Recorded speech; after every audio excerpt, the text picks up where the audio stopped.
Hey, good to be with you here today. And today I'm going to share with you a very important rule that I concluded in my recent book, The Word Thought Leaders.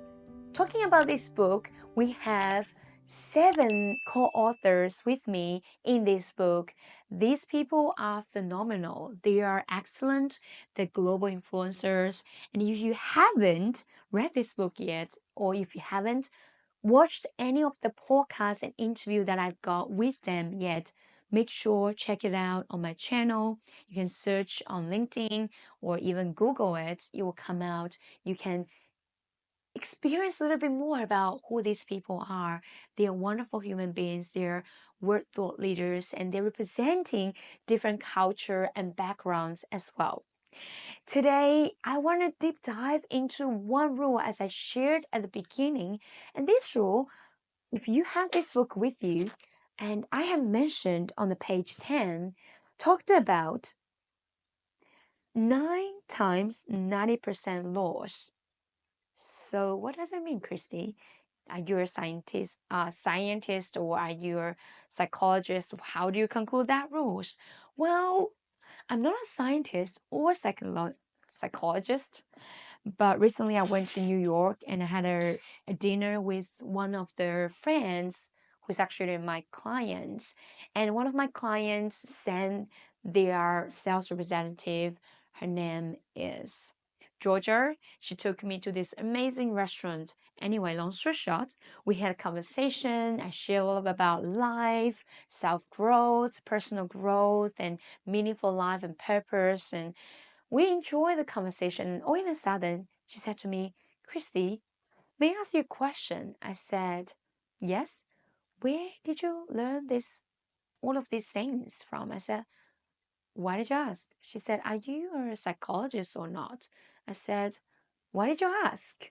And she said, because I have so many psychologist friends, you're just like them. I was like, oh, I was laughing. I said, well, I'm not a psychologist, but I've learned everything from my life experience. I'm very sensitive when it comes about human experience. I'm very passionate in self-growth, personal growth.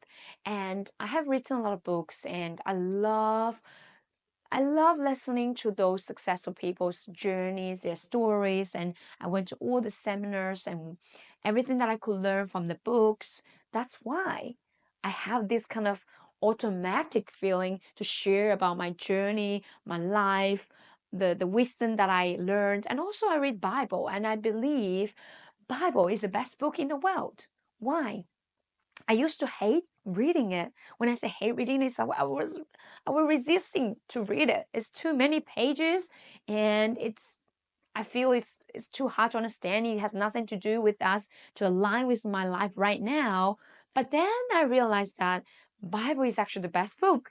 It's a library. It combined with 60 plus books. And have you ever heard about the best CEOs in the world, the top performers? They will read average at least 60 books a year. That means if you can read one book, which is Bible, in a year time, you have fulfilled everything you need. Coming back to this 9 times 90% loss, it's really a conclusion about my journey. For you, if you're not familiar about me, I can give you a quick recap about where I was from and how I get to where I am today. I was born in a small town in China, and I was raised up there.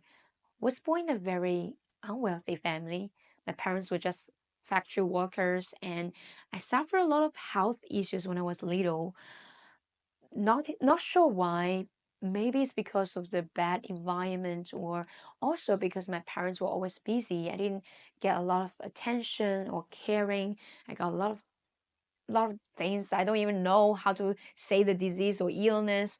And I also later on, because my parents all were always working, I was left home alone.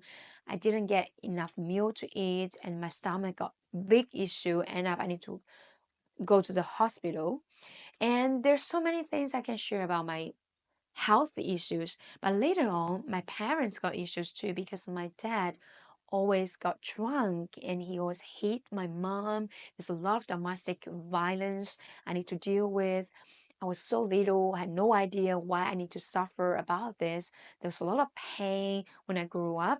Of course, in the meantime, life is like a choice. Life has always two sides. Whatever happened to me, I had to look at the other side of it. If I didn't, I remember there was a time I even said, I just want to end my life.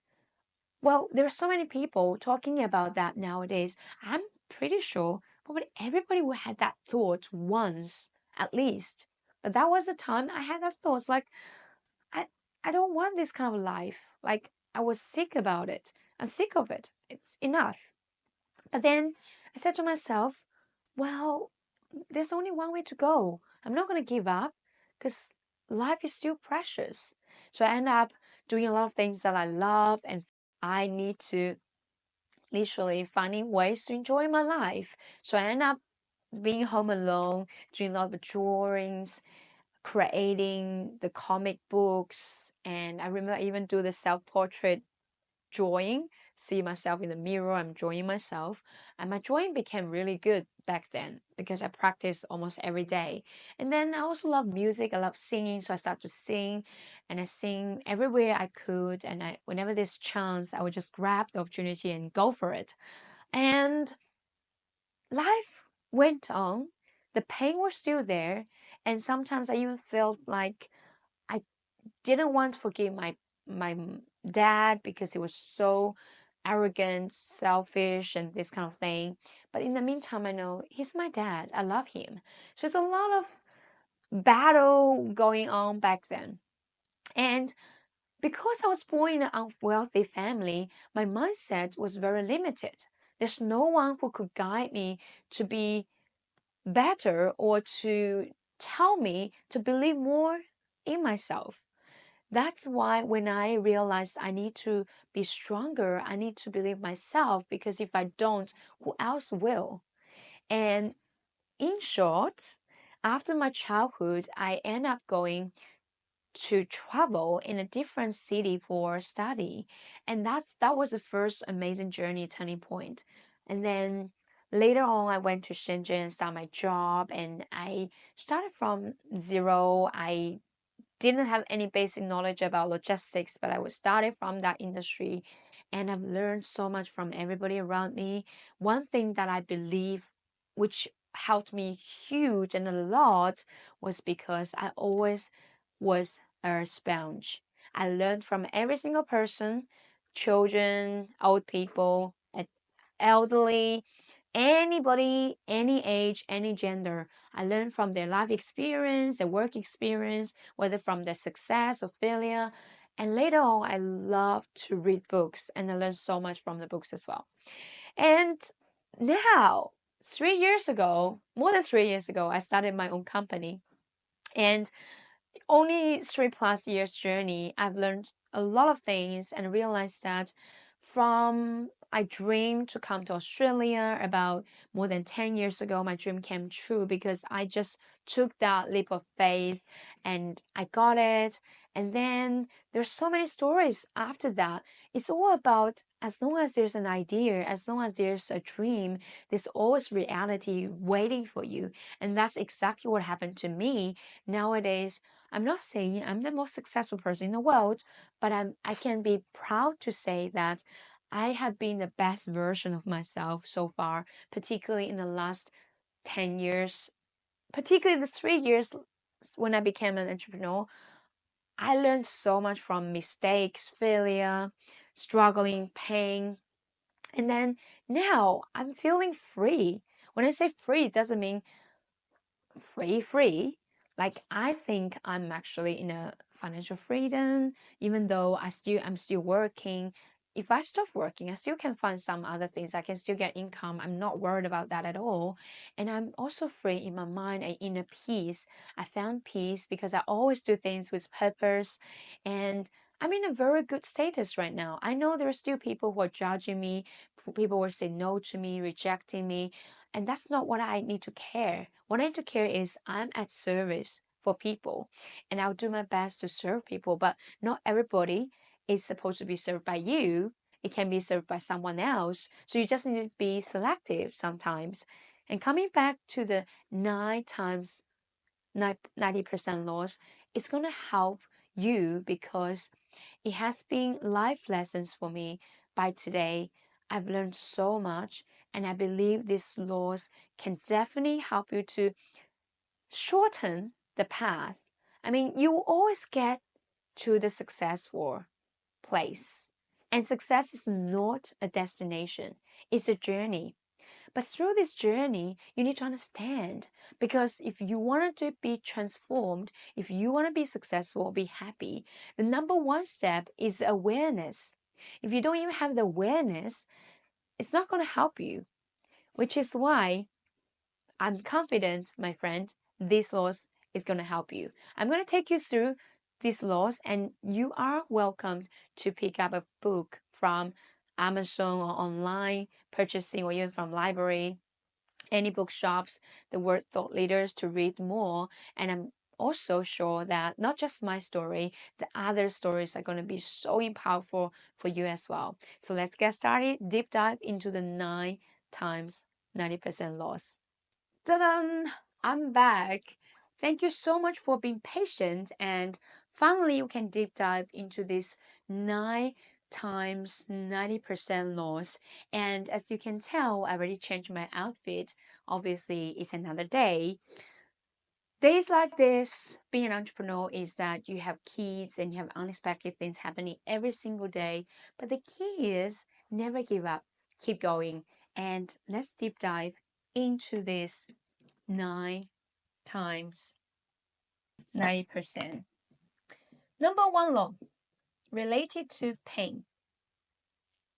If you have purchased my book under Word Thought Leaders, 90% of people won't change unless the pain of staying the same outweighs the pain of change. Tragedy or crisis often forces transformation. Isn't that familiar, my friend?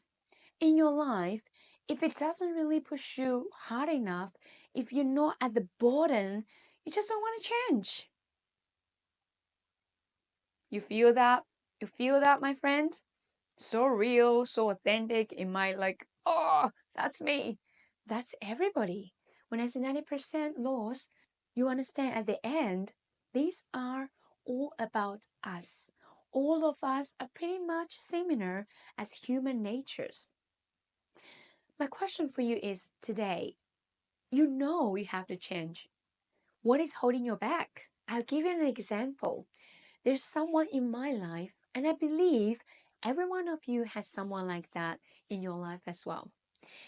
This lady, she is overweighted and she just is kind of like in a retirement mood. And there's a lot of things she can do, of course, but she just want to watch TV, stay on the couch and watch everything, just addicted to the phone and to the iPad, to all the things around. And she didn't realize that her health is going down, her wellness is declining, and everything's just going to a wrong way. This is super sad, but the question I have for you, my friend, if you are that person, because I'm talking about that person, you understand why did she do that? But isn't that familiar in your life? You're facing the same thing. And my question for you as well is, I know we tried to persuade that person to lose weight and to change her lifestyle. She just couldn't listen and didn't even care. Even if she thinks she wanted to do it, she never really take action. What is the problem? What's the reason? Because it's not painful enough. What will happen that she will change? Think about it. What will happen that will cause her to change? What if I say, if you don't change your lifestyle, you have to stay in the hospital the rest of your life, or you're gonna be dying in the coming 7 days, a week, a year, whatever the number is. When you hear that kind of information, isn't that painful? Isn't that a painful news? And that can be the reason why she's going to change. But unfortunately, if you never prove to her that she will die in 7 days or a year, whatever she's doing right now equals to commit suicide, but she's still doing it. Why should we do that, my friend? And let me ask you as well, in your business, you are doing something that you think is right, and you've been doing that for the last 10, 20, or 30 years, and it's working well, it's working okay, but you'll never be able to go through the bottleneck. Whenever you want to go much further, you just couldn't reach it. What happened? Now I need to ask you, because you're not painful enough, which is why I always tell people there is a beauty when you are broke. There's a beauty in hunger, and there's a beauty when you come down to zero or below zero. Because when you don't have anything, you have nothing to lose, and you will be driven by your dream, your goal. And why should we always be driven by the pain instead, my friend? So that's number one law, that 90% of people, they only will change when the pain is much more greater than being not changed. So don't be that kind of person. Now, the second law, 90% of people will pretend to listen to advices, but at the end of the advice came in from the left ear and went out from the right ear. They take no action at all. Isn't that familiar? We have so many different people in our lives. We know that some advice, they are really valuable, and which is why we listen, we want to change. But most of the time, when we hear good things about an experienced person, they try to share with you their experience and the secret that they want to help you, but you're just like, I'm not sure, I need to think about it. Adults are way too curious and too cautious. When we're too cautious, we take no risk. We have no chance to grow or improve. Because if you only stay in a comfort zone and safe zone, that's where you're going to stay. But if you want somewhere different, somewhere higher, you need to try, you need to find out. I remember there are a few times. Well, this is a funny story, my friend, because if I'm doing the coaching and mentorship with some CEOs, they can pay me thousands of dollars for that program, because they can earn 10 times, 100 times more when they work with me. However, in real life, I have people in my life that when I see there's opportunity for that person to improve, and they are just not open. I made these mistakes when I wanted to tell them. I was chatting with this person, and for me, I always want to bring value whenever there's a conversation. You can go to an event, you can go somewhere, talk to someone very facial. How are you? How's it going? How's life? How's work? And then see you next time. It's just kind of like meaningless conversation. Or you can go a little bit deeper, say how's it going, and then maybe share some different insights, exchange some valuable information that can really lift each other. But not everybody likes that. And that's exactly happened when I went to one of my friend's house, and we're chatting, and she just felt offended when I gave her some advice. Like, I'm not trying to insert the advice to her. I just say, hey, have you ever thought of this? Have you thought of that? And she just feel like, why you need to tell me what to do? And the reason behind that is because this person is quite close to me a long time ago, and we have this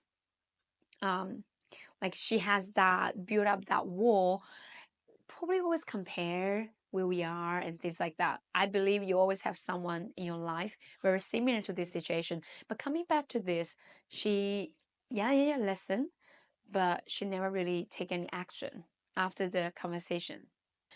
Also, I know that my mom or people in my life, that they also have faced some issues in life. And what I found is, if you already got the solution, why the problems are not solved? You know the reason? Because there's no action. They know the information, they know their skill, they know everything they need to do, but they just don't want to do it. Then it's like knowledge, it's just a map. Without action, it takes you nowhere. So my friend, remember the 90% rule, the number one. Number two is 90% people just listen and then they never really take action at all. So be the 10%, not the 90%. The next one, it's so brutal. It's a brutal truth, my friend. 90% of people, they tend to take advantage.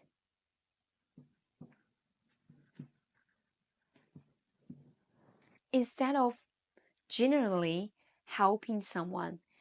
When they say, yeah, I really want to help you, let's be friends, and we can be great friends, but at the back of the real truth is they just want to take something from you. They say you're valuable. They say that you are valuable to their lives, so they want you to be included to their lives. And I also remember when I was at school, I heard from one of the teachers who told us, say, hey, when you graduate from the university, when you go to the society, you need to remember most of the time, not everybody treats you well because they treat you well, but because they want to take something from you. And we didn't understand. I didn't understand back then. After I graduated and start to go into this society, you meet different people, different kinds of people, different background. There different culture and all these kind of things, and you just throw all your, like for me, I throw all my heart, all my honesty, everything to everyone, present my heart to everybody, but sometimes you just got hurt. And the truth is 90% of people will still take advantage, and they're not really trying to help you. Instead, you will find out that what they're doing is truly for themselves. But it's really silly because the older I grow, the more I understand, if we really want to take advantage, if we really want to be better, the only way is to truly offer value to people in your life, is to truly help them around you. If you're really helping people around you, you get more value as well. But if you try to pretend to, the result won't be good either, and you will feel miserable. Let's be honest, we're living in this world not just because we want money, fame, or anything like that. If that's a solution, there are so many people already find what they need to find. There's no struggle, there's no pain at all, but it's never enough. Because the key is not about what material or something that you can get, but truly about how much you can give, how much you can offer, you can serve. That will make a huge difference. And the next one is a classic one. 90% people procrastinate. Procrastination. And you may say, what do you mean? I always have things done in time. I always do my best to do everything. Yes, I get it. But when it comes to decision, have you ever thought about today someone asks you, hey, can we do this together? How about we do that? It's like, I'm not sure. Let me think about it. And you think about it for 1 minute, 10 minutes, 1 day becomes 10 days, becomes 10 years. You still haven't made a decision. So my question for you is, my friend, in your life right now, what are the things you always want to find a solution, find an answer, but you just keep procrastinating, like postponing that to the next day to think about it. Let me think about later. How many later do you have? How many 10 years have you got, my friend? Whether it's your dream or something you always want to do on your bucket list, why not think about it now? This is also a type of procrastination when you cannot make a decision. I've been talking to many CEOs nowadays, particularly in the logistics industry. Recently, I've been talking to one young entrepreneur. He runs a company for about 10 years. He's doing pretty well in the business as a freight forwarder. The problem is when I ask him, hey, do you want to come to the conference? Well, obviously, as a network, we need to always have physical gathering because that makes a difference. And it's our annual gathering as a family member. And he said, I'm not sure. I need to think about it. Okay, you can think about it. Let me know. Once goes away. After a week, I think after a month, whatever, I reach out. Have you thought about it? What's the decision? I'm not sure yet. I'm not sure yet. After 3 or 4 times, I'm not sure yet. You know what? do whatever you want to do. That's enough. It's procrastination. And procrastination is very toxic, very harmful. Why? Number one, you are reducing your credibility. When you say you want to think about it, you're actually delaying all the whole thing, and people think, okay, you're gonna think about it, you're gonna give me an answer, but you never give them an answer. And secondly, it's gonna reduce your authenticity as well. When I say authenticity, it's more about authority, because a great leader is always a great decision maker. They make decisions fast. Why? Time is precious. Time runs out. And the longer you need to think about it, all this thinking about it process is unnecessary for you. Yes or no? There's no maybe. Maybe is what? Maybe it's nothing. Yes, no, do it, not do it. That's it.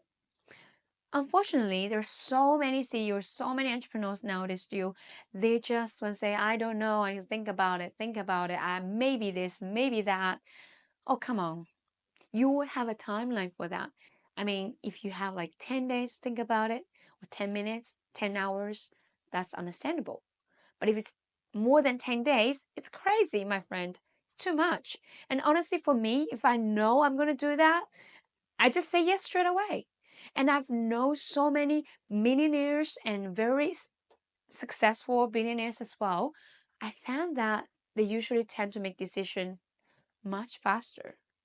And my question for you is, are you the 90% procrastinator, or you want to be the 10% quick decision maker?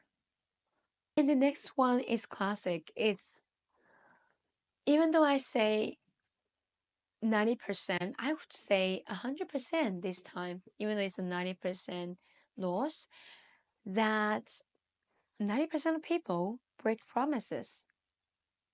Why? Well, why I say 90% is because, 100% is because 10% they didn't do it on purpose. Sometimes you just forget about something that happens. But most of the time we're talking about these 90% people that they did on purpose. They committed things. They say, I committed to it. They committed to it. They committed to everything. End up they didn't commit to anything. They didn't get anything done. I have people in my life that he promised like 4 times he will do this or that, and end up breaking the promise again, again, again. That feeling is like, oh my gosh, drive me crazy. But my friend, the longer you stay in the entrepreneurship, this world, the more you discover that's not a surprise. In fact, almost everybody break promises, but 90% people they don't keep the promise. In my life, when I was younger, my dad always told me, remember, always keep your promise. Even though my dad wasn't a perfect person and he did a lot of mistakes, and if you read my book, you understand about domestic violence we mentioned earlier, but he taught me something valuable. And from that moment, I realized that to keep promises is a great way to go. And that's how it kept me to go where I go and to get so many friends and partners in life, because they know who I am and my words are also who I am. And if I don't keep my words, I'm also shaking my identity. My question for you is, my friend, do you want to keep your words? Do you want to be the 10% promise keeper, or you want to be the 90% promise broker? Don't be the brokers. I mean, the custom brokers is good in logistics industry, but it's not good to be promise brokers. The next 90% loss is, we got the seventh one. Is 90% of people, in fact 100%, we are all moving automatically. Every day when you brush teeth, you wash your face, and you eat, you go to sleep. These are automatic things. It's our subconscious mind which is controlling most of the things that we're doing. However, there are 90% of people, they're just autopilot. Autopilot that they don't even think at all. They get up, they have another day, next day go to work. People are saying to me, like, when you go to Hong Kong, people are just so running so fast, so busy. They have no time to think about anything else. When you work slowly, they're just gonna touch your shoulder. Hey, move faster. Don't stop me. Like they don't even know when they hit you. It happens to me all the time when I'm in Hong Kong. They didn't even know they hurt you because all their focus is just to run, run, run, run, run. That's what they do. And the question for you is this 10%, why the mountaintop is never crowned? It's because only 10% of people, which are the successful people in the world, that they will think, they do things intentionally. They will pay attention to what they're doing because sometimes subconsciously you build up a habit that might be a bad habit.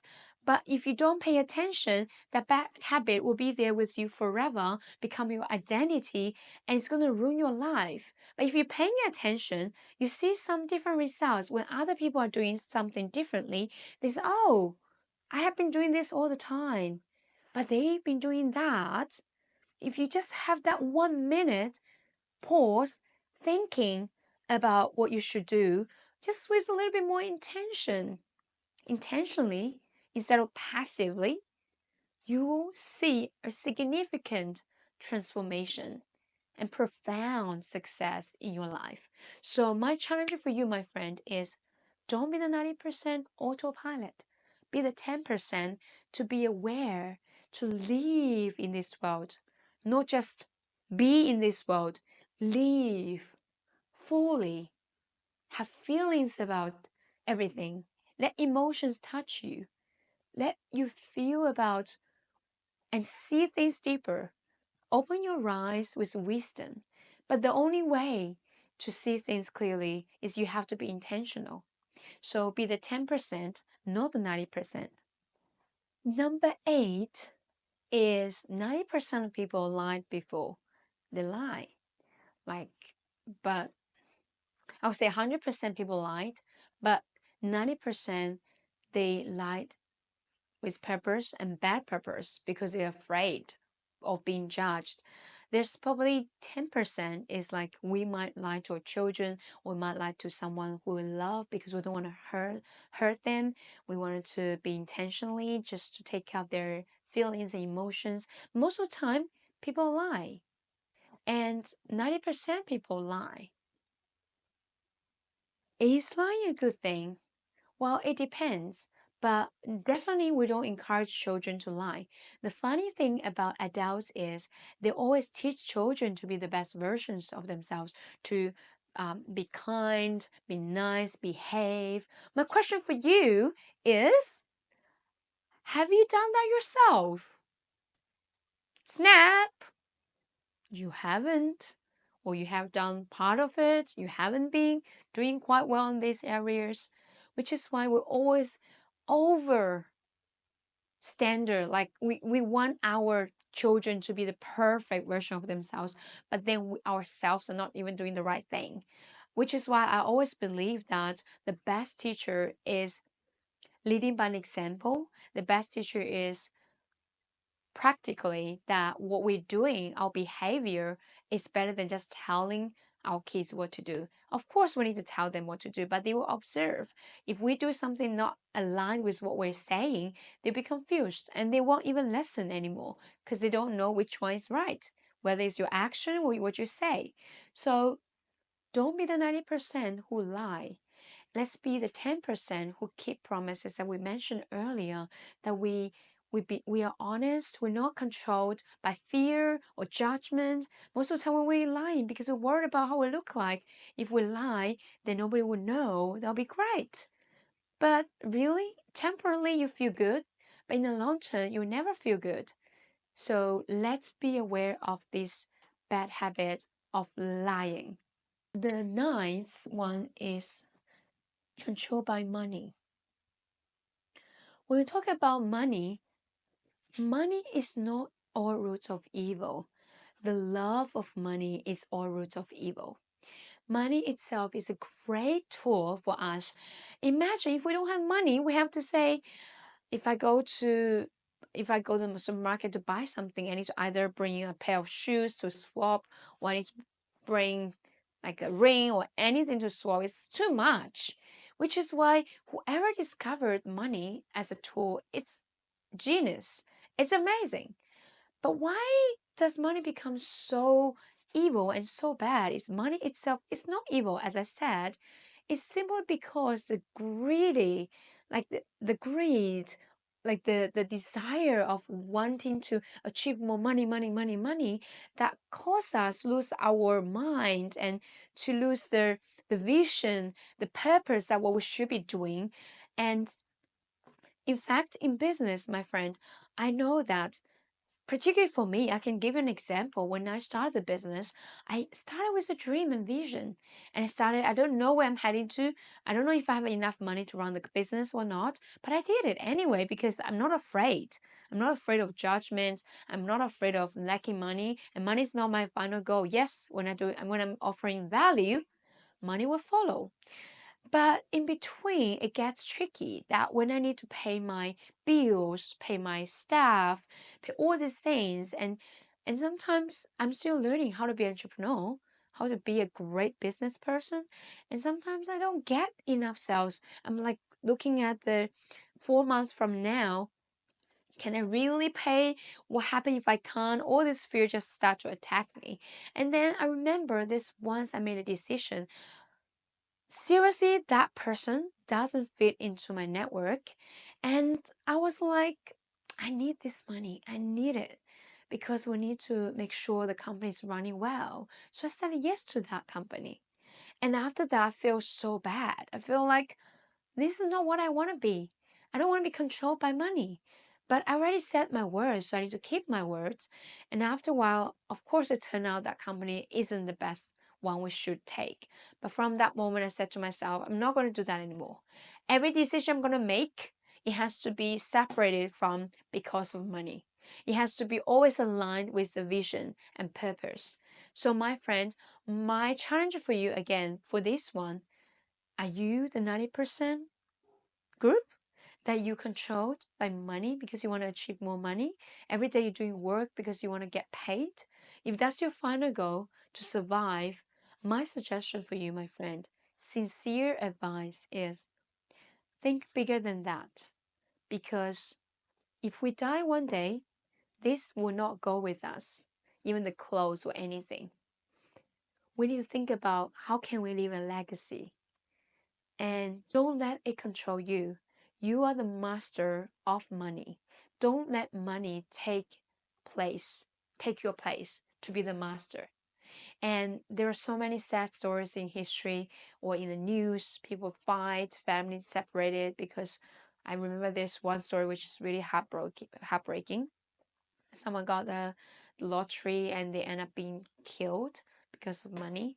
Well, I'm not saying you shouldn't be buying lottery. I always have great luck. I won a lot of things before. I help people to win lottery because of my luck, but I don't like to do that because I believe if we really want to be lucky, the future is on our own hands. When I say on our own hands, like I believe in God, I know God's going to take me somewhere, but it needs partnership, it needs teamwork. If we are just sitting there and waiting for the luck, it will never happen to us.